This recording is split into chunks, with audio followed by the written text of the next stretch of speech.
great to have you on board. Thank you. Sorry, I'm not very good technology smart, so it took me a second to work it out. No, it totally worked out. I was just introducing the podcast. So just for everyone's listening, I'm Thilo, the founder of SPRTER, and we're super excited to have you here as our guest for episode 2. So Bec, I'll give you a quick introduction on our audience, a quick introduction on Bec. She's been wakeboarding since you're 11? Got a boat when I was 11 and started wakeboarding when I was about 13. And since then, you've won a heck of a lot. So 4 national junior wakeboarding championships, since turning pro, 3 more national championships, and a world championship. And also 2. Well, 2. Sorry for that. You knew the nationals part better than me, but I remember the world's one.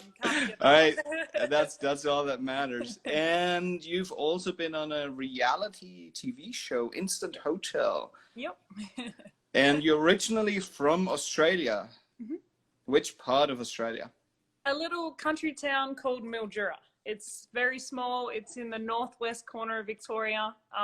Most people in Australia has probably never even heard of it, but it's a very agriculture town. So there's a lot of growers. We've got avocados, grapes, wineries. It's very agriculture. So all the good stuff, avocado, wineries. I'm set. I'm done. It's, all the good stuff. But right now you're stateside, correct? Yes. Yep. I'm in Orlando. I've been coming here since 2008, so I've been coming for a while. All right, cool. And before we get started, I also want to tell our audience about your SPRTER Experience store exclusive on the SPRTER app, where you can request a wide range of experiences with Bec, as in personalized video messages, one-on-one training sessions if you want to improve your wakeboarding skills, or a personal question and answer. So check that out on the show. And let's get started with our first question, as in, take me back when you first started wakeboarding, and how did you experience the sport? What made you hooked? So I actually didn't like wakeboarding when I first started. We never had like a water ski background. My mom's from Germany. She snow skied, and my brother, my dad, he grew up in Mildura, and he skied a little bit, but not much. So yeah, we got a boat when I was about 11. I did other sports like basketball and netball and horse riding, and so I've always had guts, like falling off horses. I mean, you got to have a lot of pain tolerance for that. And then we kind of got a boat. I would single ski, love single skiing. We got a bigger boat, and my brother loved wakeboarding, and then I kind of just learned a few new tricks and then started falling in love with it. And then I landed an invert, and that was it. That's all I wanted to do. All right. I mean, that's certainly not liking it to getting to your level there. That's really interesting. So you said that invert, is that your most treasured memory, as in that's what kicked everything off, or what is the thing that you remember most vividly? I mean, it definitely was a turning point, like trying flip after flip, like the amount of times my parents had to turn around and pick me up, and oh man, like they would be so rich for every dollar they had to turn around and pick me up. And we didn't have a coach, so we just had like a few friends that could do some inverts, and they sort of gave me some hints, but yeah, I never really learned from anyone in particular. So it was that point where I was just like, I couldn't get it, and I was just almost done, and then I landed one, and then I was like, okay, now I want to learn more, and that was a turning point. And there's been a lot of ups and downs, but once like kind of getting to meet everyone in the industry and getting to ride with new people and meet new people, and that's kind of like what makes you fall in love with it, is just the whole industry, and it's fun.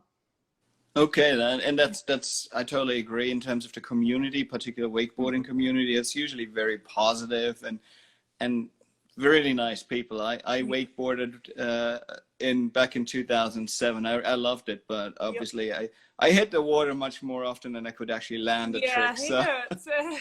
That's why so many people wake surf. It doesn't hurt so much.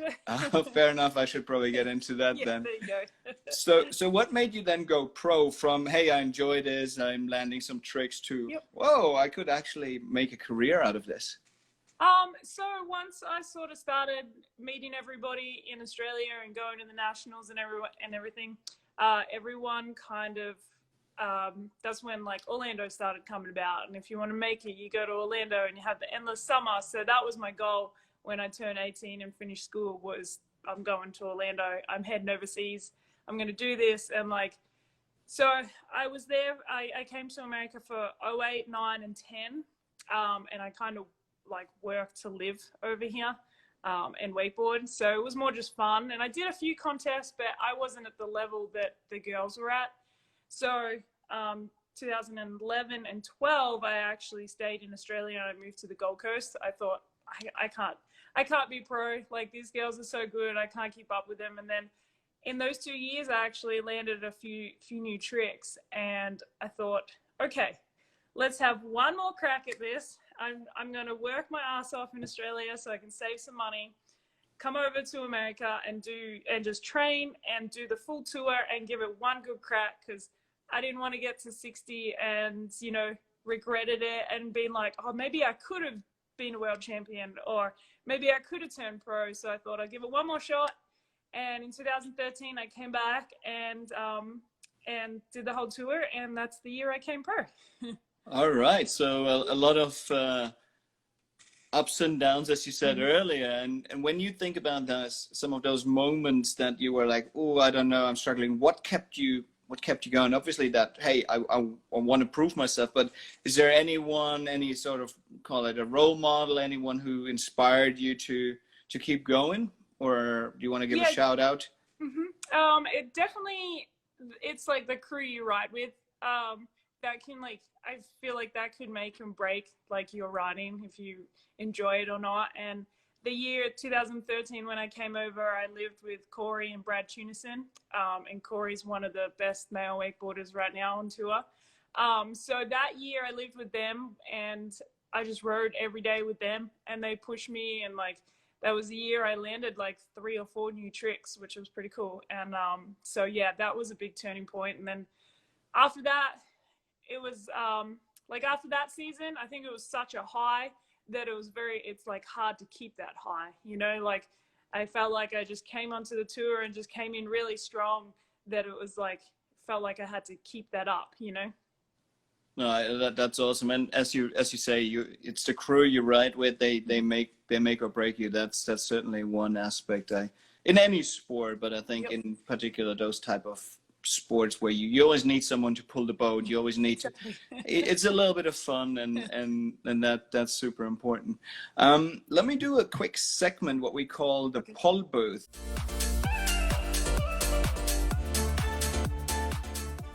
It's basically, we ask you to settle some hot topic debates in one quick fire round. Are you ready? Okay. Going out or staying in? Staying in. Summer Olympics or Winter Olympics? Winter Olympics. All right. Pizza versus burger?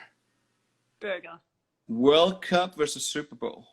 Ooh, World Cup. Okay. Movie or series? Series. Beach versus city break? Oh, beach. Easy. Fair enough. Nike or Adidas? Nike. Indoor or outdoor fitness? If it's wakeboarding, outdoor. But working out indoors. working out indoor. All right. It's too hot here to work outside. Oh, I could see that. Yeah, I'm based in Philadelphia. As a company, we're based in Philadelphia, so we enjoy some warm weather once we get it.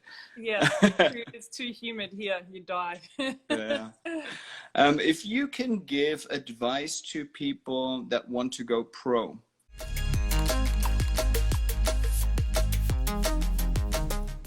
So we asked a few people, as in, well, what advice would they want from you? And we got some questions here. Okay. First submission is, I'm not sure if I'm doing everything right with my training. Is there any kind of tip or trick or perfecting a technique that you can suggest, particularly when you said, hey, I landed one of those tricks that I never thought I would land. So what was the difference?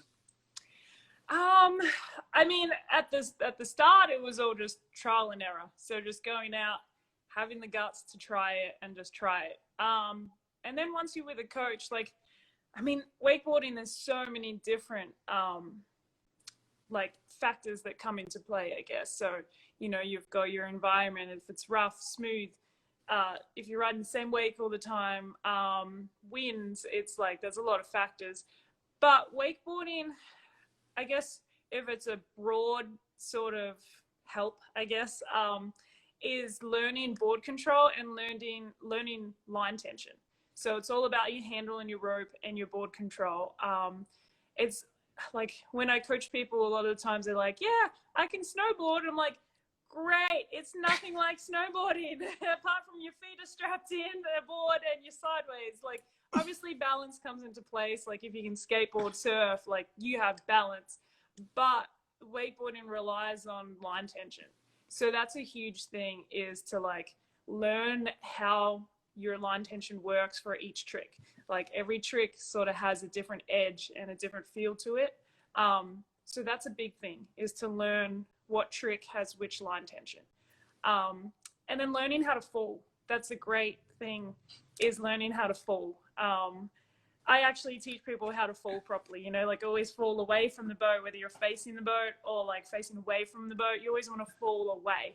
Obviously that doesn't always happen, especially when you catch the back edge, you don't see him coming and then next minute you're dead. But, but learning to fall is a big thing, because if you're in the air and you know it's not going to go well, you can most of the time save yourself.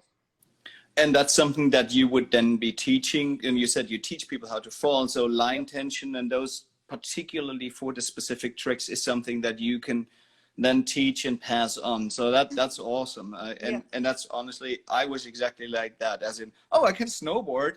Yeah. And I hit hit the water so hard.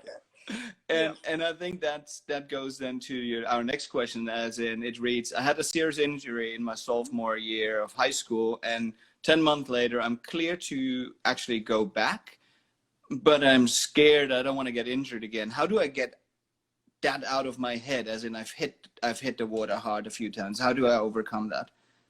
That is a hard one. I've just gone through a little phase like that where I was crashing on things I've done for years, and not just crashing, just eating crap, like on just things that I've done for years. And like, I mean, I've gone through 3 surgeries now.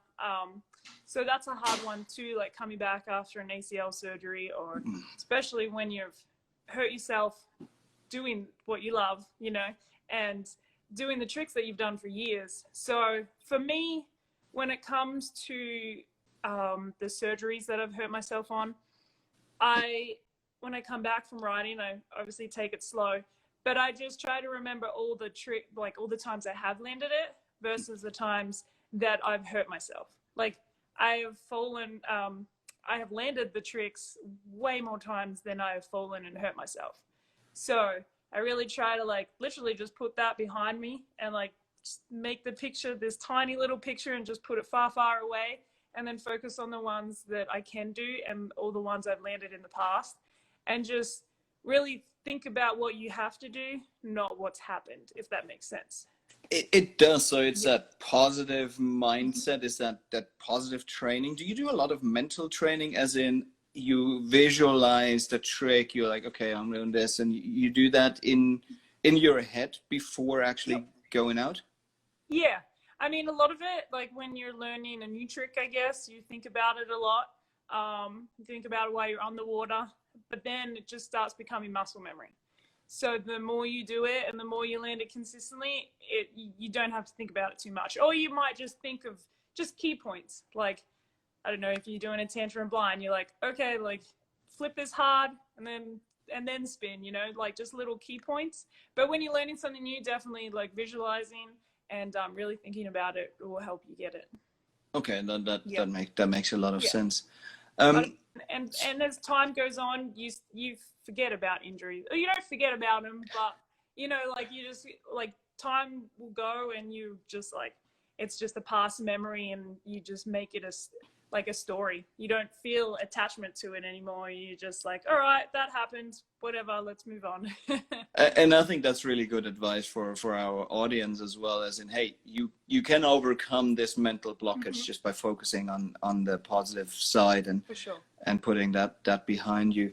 Now let's dig a little bit into sport. How difficult was it to get access to the right equipment? I know wakeboarding, ideally you need a boat, you need lots of boards. So what was that initially, and what helped in terms of getting some sponsors on board along the way, and how did that change? Sure. So when I started wakeboarding, the wakes weren't very big. Like the boats were cheap.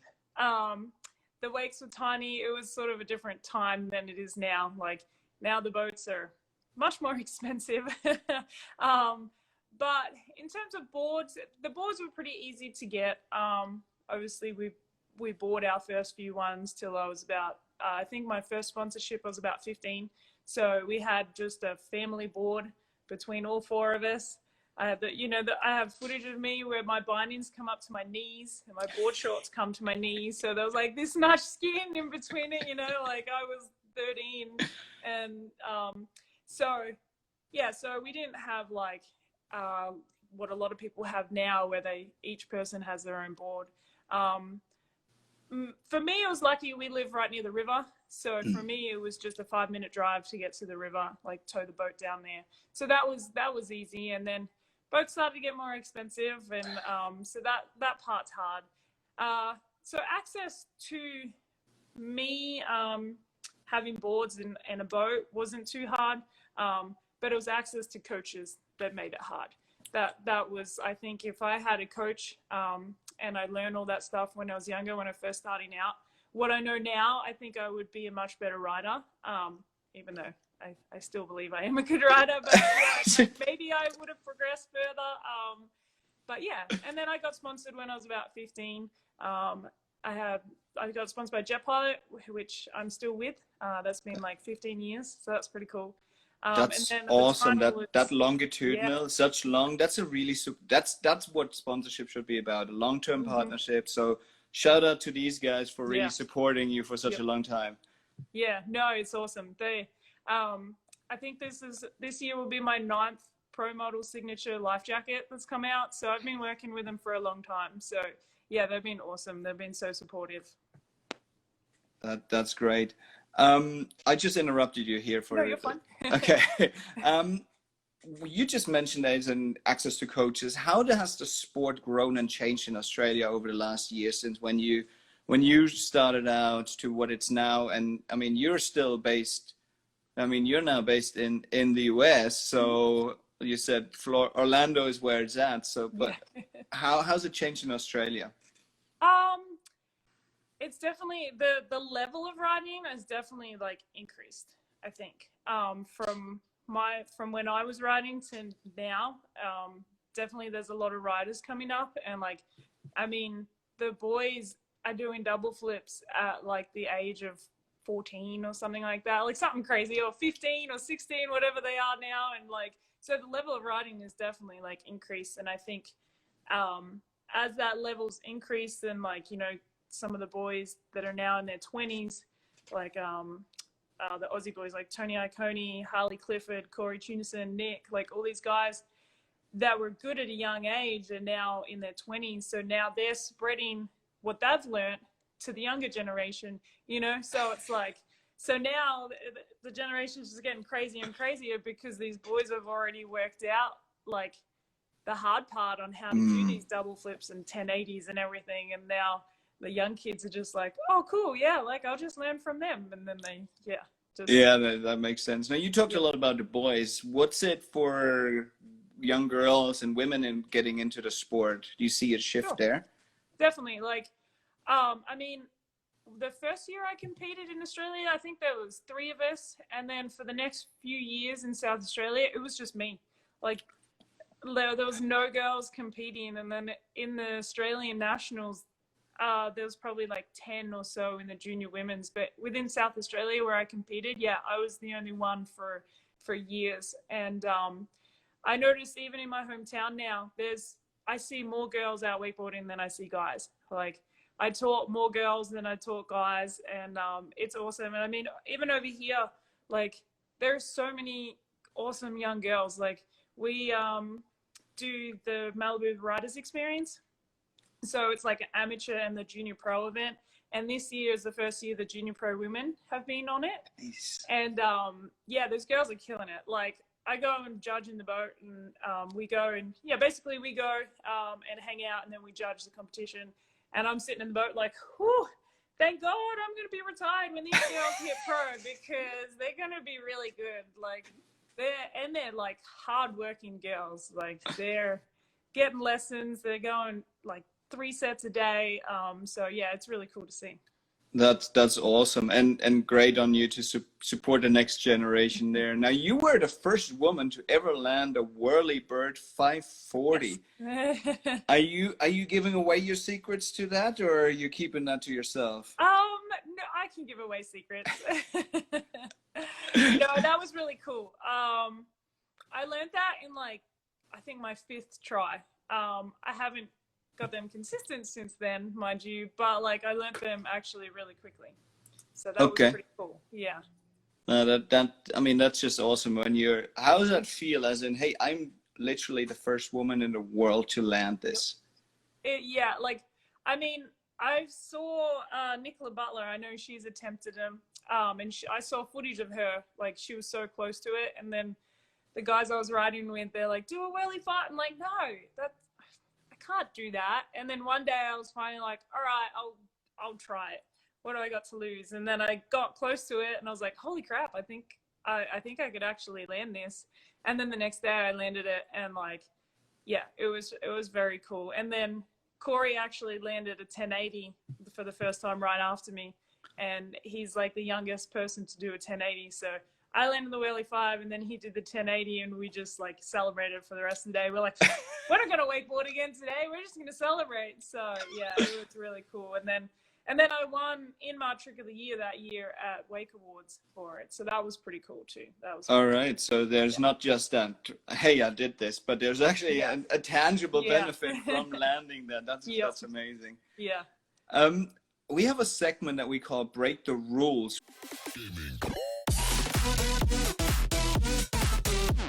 where it's breaking the rules is a segment where we ask you to change one rule of the sport that would improve wakeboarding or competing in wakeboarding, and elaborating on why it would improve the sport. That's a tough question. I think wakeboarding is very subjective sport. So judging and like competing is kind of hard, because some judges want to see one thing, and another judge will want to see something else. So I feel like every time we kind of go to contest, you almost have to ride to what the person in the boat likes to see. There's 3 people in the boat, but still it's like overall impression. Like, so sometimes you compete in a contest, and you know, you might not have got the result that you thought you were going to get. So you go to the judges and ask, and they explain why, and you're like, okay, I'll do that next time.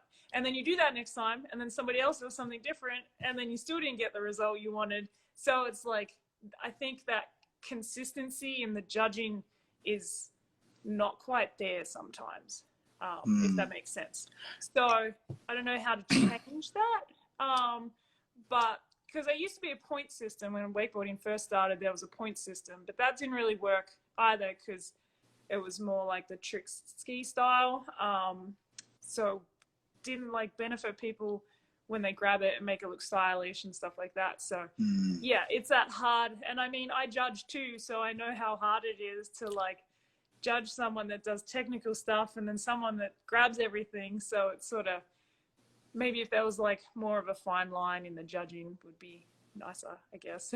I can see that. It's almost like gymnastics, but Mhm. much harder because, as you said, it's that style. Is that Yep. hey, this was maybe not the most difficult from a technical perspective, but man, it looked damn cool. Yeah. Like Sean White going out of the half pipe, you're like, yeah, Yeah. there's no way. Like this is just amazing. Yep. I can see that the subjective nature of the sport, but you said you're judging as well, as in, how do you then, as a judge, account for that subjectivity?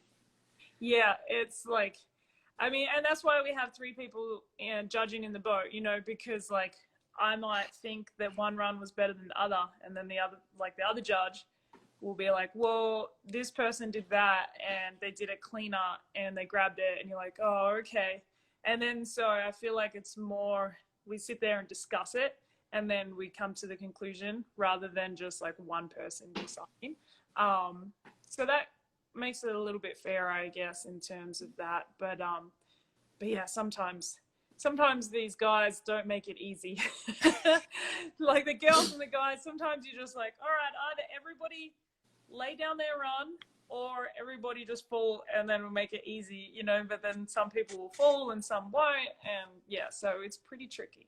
That I can totally see that. And then you then get in touch with the other judges. You're like, well, yeah, I Yeah. can see that, but no, you're totally wrong. Are you arguing sometimes? Yeah. Oh, yeah. Yep. And I mean, ultimately, we can put whoever we want first, you know. But then when they do the scoring, they always end up coming back to us and be like, "Hey, we need to make a decision," kind of thing. So we do get to write down who we think, and then they tally up the scores. But if it's too even, they'll come back to us, and then we have to discuss it again. But yeah, it's sometimes there's some arguments. I mean, we're all friends, but yeah, sometimes we sit there and debate for a little while.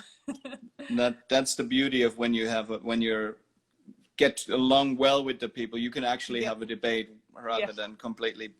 And then we go Yeah. have a beer together later. Nice. That must be the Aussie.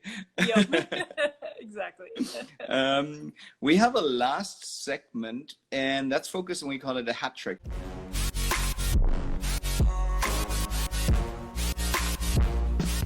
Where we basically literally pull out 3 questions out of a hat. Okay. And those are fairly random. So the first one is, growing up, who is your favorite athlete and why? Oh, I mean, I had so many, but probably Dallas Friday. She was the forefront in women's wakeboarding. I mean, she was like so far ahead of the time, and I mean, she's the only wakeboarder to ever win an ESPY, and she was in wakeboarding movies, and she really was like very inspirational in her writing. Oh, that's awesome. I gotta look her up. Yeah, she's cool. Cool. Second question is, what's your favorite place to compete at? Oh, okay. I mean, I probably have to pick where I won Worlds. It was in Fort Lauderdale, and it's just like a sort of like this private lake. And that day was just, the wind was perfect, like no wind, and it was just glass. So, I mean, and I rode really good. So I probably have to pick that one. Fort Lauderdale. All right, cool. And the third question of the hat trick is, how's your off season looking like? Now, obviously, you just told me that, hey, you don't really have an off season because you're in No. Orlando, but there's got to be something. Like, Yeah. are you scheduling? What's your training plan? Tell us more about that. So usually I don't really have an off season. When I go back to Australia, I just keep riding and keep like few contests, but I just keep riding. So this year was kind of my first off season, and I may have took a little bit too much advantage of the little bit of coldness and giving my body a break. And I understand now what people say when they say like winter fluff. I think I definitely got some winter fluff, but usually if I would return to Australia, I usually have a job. So I usually work when I go back to Australia, and then I'll be in the gym. Like one day I'll be in the gym, next day I'll ride, and vice versa. And then this winter I rode a little bit, but it was more at the gym. Yeah. But yeah, I definitely took advantage of the whole off-season thing. Okay, but you still ride pretty much every Yep. other day. So I mean Yeah. that's pretty impressive. Are you going back to Victoria or are you going back to the Gold Coast when you head back to Victoria, my Australia? family, yeah.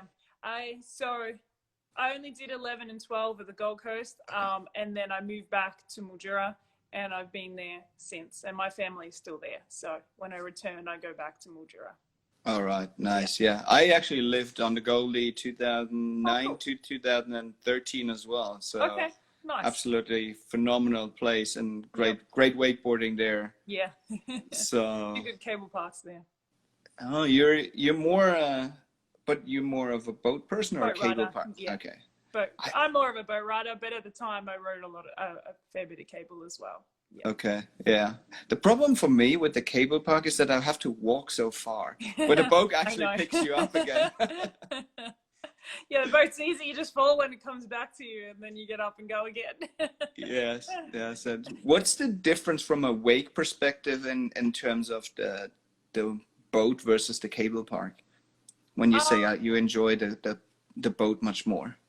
Yeah, I think probably because I grew up riding boat, and then I think I enjoyed the cable a bit more back then because the rails weren't so crazy.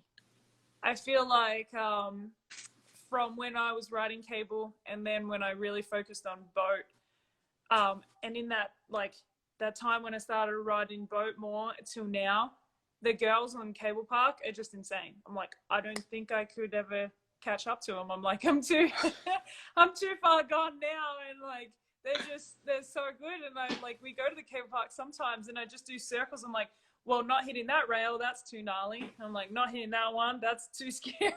And then I just start hitting the kickers and trying things off the kickers, and then yeah. Yeah, I mean that's the thing. Like it does, as we said earlier on, it can still hurt quite a bit, Yeah. even at your level. Yeah. So that's pretty awesome. Yeah. And now, I want to say thanks. I don't want. I mean, we said half an hour. I don't want to keep you much longer than No, that. you're fine. But Sorry, everyone's probably sick of talking, hearing me talk anyway. not at all. That was awesome. That was awesome insights into the world of wakeboarding and into your world as well, as in a little bit of personal side and then awesome knowledge about the sport. Really appreciate that. And just wanted to mention again to our listeners here that you have your experience store set up on the SPRTER app. So anyone wants to find out a little bit more on how to calculate that wind for that specific trick, or get onto that, how to hold a rope in terms of what the pressure is in there. So make sure to get a session on with Bec and any of those other aspects. Check out her website. We'll link you out there. Bec Gange. Bec Gange, do I pronounce it properly? Gange. Becgange.com, and follow her on Instagram, Twitter at Bec Gange. Yeah. Sorry. Yep. Mainly, no, you're fine. Mainly on Instagram. That's probably when I'm heavily focused on. That's the main thing. All right. Anything I missed? Not that I can think of. Yeah, just keep following me. We got some big things happening in the next year, some big changes, and it's very exciting. Awesome. Following and engaging. It's not all about following, it's all about engaging as well. So I'm like, I need to be better at that. I forget about it, and I'm like, oh crap, I need to post something. I'm too focused living in the real life, and then I forget about social media. That's super important. I mean, that to me is also being a role model. As in, you know what, 5 days no Instagram, that's okay, because I have a life, and I'm actually a professional athlete that has other things to do. But you have awesome content on all of the platforms, and great things to say. So it's really awesome to follow along with your career, and hopefully some of our listeners will reach out and connect, and yeah, I think everyone has learned a lot about wakeboarding. So thanks so much for joining us on the SPRTER podcast episode 2. Thank you for having me. It was fun. All right. Have a wonderful week and awesome training and competition. Thank you. Bye. Thanks. See ya.